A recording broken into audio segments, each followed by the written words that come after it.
Hello everyone! Meron po akong tips para sa inyo para ma-organize natin ang ating mga sandubag na nagkalat. Pwede natin gawin ito.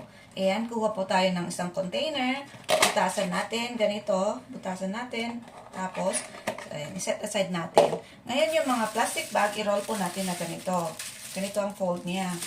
Ayan, fold.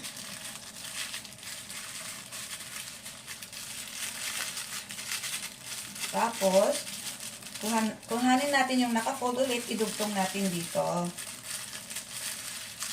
Ganyan.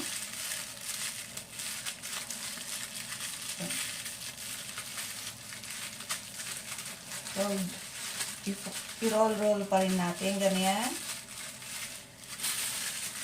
Idugtong ulit natin ito. Ayan.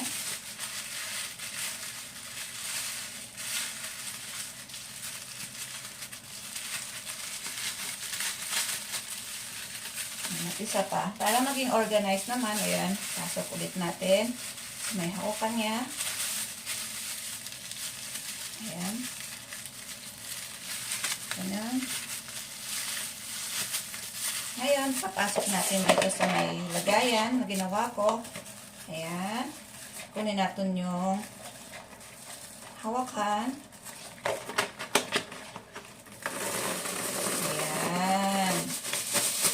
Ayan, lumabas na. Diba, organized na. Then, gusto pa natin, panibago. Ayan. Diba?